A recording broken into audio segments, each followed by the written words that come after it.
Snow fell in soft, deliberate spirals over New York City, blanketing the streets in a quiet kind of magic that only Christmas Eve could summon.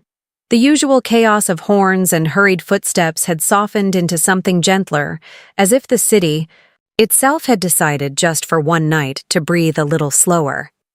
Lights shimmered from every storefront, strung across windows and wrapped around lampposts, casting gold and crimson reflections onto the icy pavement. On Mulberry Street, one restaurant glowed warmer than the rest. Its windows were fogged from within, glowing like lanterns against the winter night. Inside, laughter rose and fell like music. Plates clinked, glasses chimed, and the rich scent of garlic, butter, and fresh bread drifted into the cold air each time the door opened. Families leaned close to one another, sharing stories, passing dishes, celebrating something more than just food. Outside that glowing window, a small pair of hands pressed gently against the glass. They were tiny, reddened from the cold, fingertips barely visible through the frost. The girl they belonged to stood on tiptoe, her breath fogging the lower edge of the window as she tried to see inside. Her name was Lily, and she was 6 years old. Her coat, once a bright, cheerful red, hung loosely on her frame, frayed at the cuffs and torn near the pocket. It wasn't enough for the cold. Nothing about her seemed protected from it. Her eyes, wide and unblinking, followed every movement inside. A plate of pasta being set down. A child laughing as someone wiped sauce from his cheek. A basket of bread, passed from hand to hand. She watched it all like it was something distant, something unreachable, like a dream she could almost touch but never hold. Standing just behind her was her mother.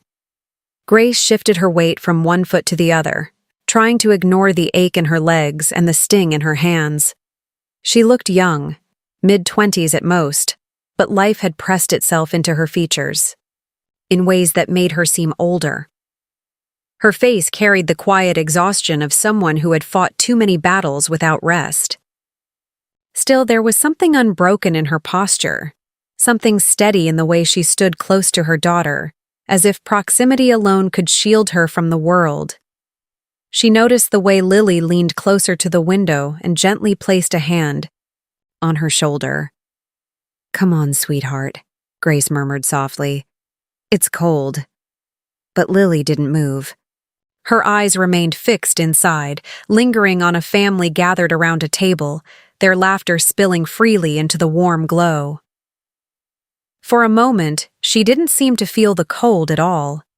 Then, in a voice so small it nearly disappeared into the falling snow, she asked, "Mom, do you think hunger ever ends?"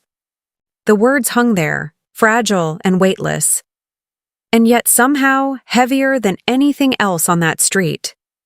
Grace's breath caught. Her hand tightened ever so slightly on Lily's shoulder, but she didn't answer right away. There are questions no parent is ever ready for, questions that cut too close to truths they're trying desperately to soften. A few steps away, a man stopped walking. He hadn't meant to listen. He hadn't meant to notice anything at all. Lucas Hale was not the kind of man who paused for moments like this. At 34, he had built a life defined by precision, control, and distance.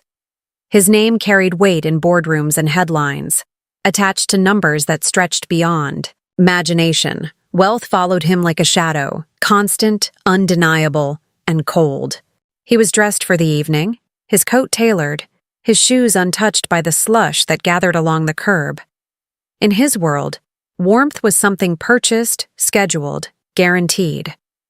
And yet, those 7 words stopped him completely. "Do you think hunger ever ends?"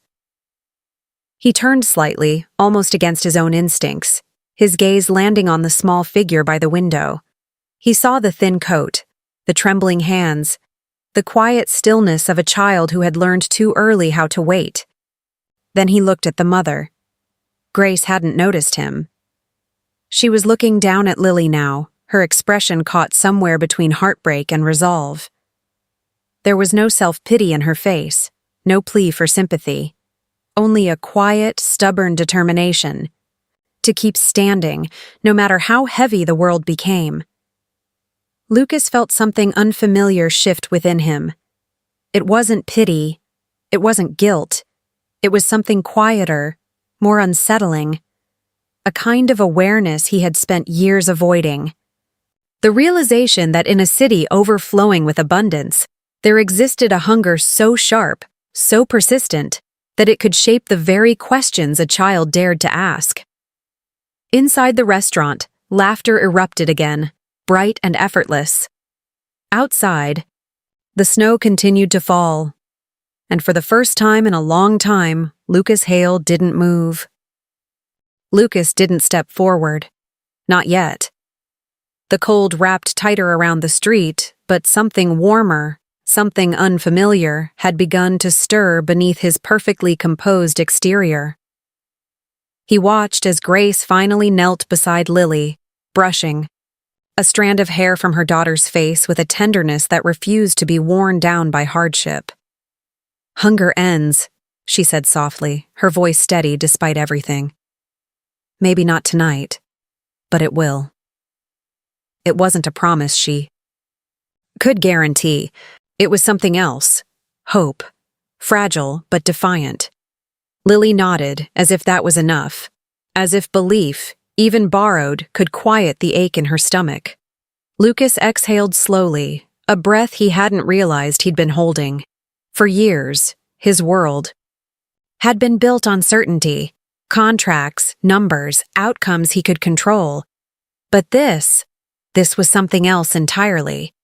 A question with no easy answer, a problem no amount of money alone had ever forced him to truly face. The restaurant door opened, spilling warmth and laughter onto the sidewalk. A couple stepped out, wrapped in coats and contentment, barely noticing the two figures just feet away. Lucas noticed, and for the first time he couldn't look away. His hand slipped into his coat pocket, fingers brushing against something insignificant in his world, a folded bill, carelessly tucked away. Normally, it wouldn't have meant anything. Tonight it felt heavier than it should, but even then he hesitated. Because something told him this moment wasn't about tossing money at a problem and walking away. It was about stepping into something real, something that couldn't be undone once he chose it. Across from him, Lily pressed her hand to the glass one last time, then slowly turned back toward her mother. And as they began to walk away, disappearing into the falling snow, Lucas Hale made a decision he didn't fully understand yet. He followed. Lucas didn't realize he was following them at first. It began as a simple step, then another, as if his body had decided before his mind could argue. The city around him blurred into streaks of light and falling snow, but he kept his focus locked on the small red coat weaving through the sidewalk ahead. Lily walked close to her mother now, their shoulders nearly touching, as if shared warmth was the only thing keeping them steady. Grace kept one arm wrapped around her daughter, guiding her through the cold streets with practiced familiarity, turning corners she clearly knew too well. Lucas slowed his pace when he noticed it. They weren't heading toward another restaurant. Not a shelter marked by signs or safety. They were heading somewhere quieter, darker, away from the glowing warmth of Mulberry Street, the laughter from...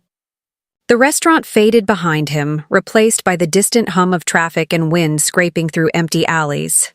At one point, Lily stumbled slightly. Grace caught her instantly, lifting her just enough to steady her without breaking stride. It was a small movement, automatic, but it said everything Lucas needed to understand without being told. There was no safety net here, only adaptation. He stopped at the edge of the sidewalk, watching as they turned into a narrow street where the lights thinned and the buildings leaned closer together, as if even they were trying to conserve heat. For a moment, Lucas considered turning back. That would have been the easier choice. The expected one. The kind he had made countless times before. Acknowledge, distance, forget. But Lily's question echoed again in his mind, clearer now than before. "Do you think hunger ever ends?" He looked down at his own hands. Warm. Fed. Insulated from almost everything life could strip away. Then he looked up again. And for the first time in years, Lucas Hale didn't feel like he belonged to the world he had built. He stepped forward, Part 4, short and unique. The narrow street swallowed him the moment he turned into it. Snow fell thicker here, untouched by the city's brighter lights. The warmth of Mulberry Street felt like a memory already fading behind him. Lucas slowed his pace, careful not to make a sound that would break the fragile distance between him and the two figures ahead. Grace and Lily had stopped beside an old building with a dim, flickering hallway light. The entrance was worn, the kind of place that didn't try to look welcoming because it didn't expect anyone to come looking for welcome. Grace knelt again, adjusting Lily's coat, pulling it tighter around her shoulders. Lily said something. Lucas couldn't hear, and for the first time he saw her smile, small, brief, but real. It struck him harder than he expected, not because it was joyful, but because it was practiced. Like happiness had to be carefully found, not naturally felt. Grace stood and reached for the door handle. That's when Lucas saw it, just for a second as the sleeve shifted, a faint bruise along her wrist, not new, not accidental. His chest tightened, subtle but undeniable. Grace didn't notice him yet. She was focused entirely on Lily, guiding her toward the door, shielding her from the cold as if the world outside was something she could physically block. Lucas stopped completely now, no longer hiding his presence, no longer certain if he even could. The city behind him felt distant, irrelevant, because in front of him, something had just changed shape. This wasn't just hunger anymore. And for the first time that night, Lucas Hale understood he hadn't been following them by chance. He had been led here. Lucas didn't move, even when the door creaked open. The moment stretched thin, like glass about to crack. Grace guided Lily inside first, shielding her from the cold with a quick, practiced motion. The little girl disappeared into the dim hallway light, her red coat vanishing into shadows that felt too familiar. For a second, Grace lingered outside. That's when Lucas spoke. Grace. Her name left his mouth quietly, almost uncertain, like he was testing whether he had the right to say it at all. She froze. Slowly she turned. Their eyes met, and everything unspoken collapsed into that single glance. There was fear there. Not of him, of being seen. Lucas didn't ask a question right away. He didn't rush in with solutions or assumptions. He just looked at her wrist again, the faint bruise now impossible to ignore, and then back at her face. You don't have to explain everything right now, he said softly, but you don't have to carry it alone either. A long silence followed, the kind that doesn't feel empty, but full, too full of things that have never been said out loud. From inside the building, Lily's small voice called, "Mom?" That single word broke whatever was holding Grace together. Her shoulders trembled slightly, just once. Then she looked down, as if ashamed of being human in front of someone who wasn't supposed to understand. But Lucas didn't look away. And in that still, snow-covered street, something shifted. Not solved, not fixed, but finally, undeniably seen. Grace hesitated at the threshold, caught between the life behind her and the fragile moment unfolding in front of her. The wind pressed gently against her back, as if urging her either forward or away, any direction that would end the stillness. Lucas didn't step closer. He knew better than to break that distance too quickly. Some decisions weren't taken under pressure. They were made in the space where someone finally felt safe enough to choose. "I'm not here to judge you," he said quietly. "And I'm not here to take control of your life." That made her look up again. His voice stayed steady, but there was something different in it now. Less businessman, less distance, more presence. "I can help you find safety," he continued. "Not promises, not speeches, just options, real ones." From inside, Lily's small footsteps pattered near the door again, hesitant this time. "Mom, are you coming?" Grace closed her eyes for a brief second. When she opened them, something had shifted. Not everything. Not yet. But enough. "Why?" she asked, barely audible. "Why are you doing this?" Lucas didn't answer immediately. Snow gathered quietly on his shoulders, melting into the fabric of a life he had never stepped into before. "Because you shouldn't have to wonder if this is normal," he said simply. "And she shouldn't grow up thinking it is." A long pause followed. Then Grace slowly nodded. Not in trust, not in certainty, but in something smaller. Possibility. She turned slightly toward the door, then back at him once more, as if memorizing this moment in case it disappeared. And for the first time since he had met her, Lucas Hale didn't feel like an outsider looking in. He felt like someone being allowed to stay. Part 7. Short and Unique. The next hour moved like a breath held too long. Lucas kept his distance, but he didn't leave. He stood at the edge of the dim hallway as Grace quietly gathered what little they had: an old bag, a folded sweater, a few fragile pieces of a life that had never been stable enough to settle.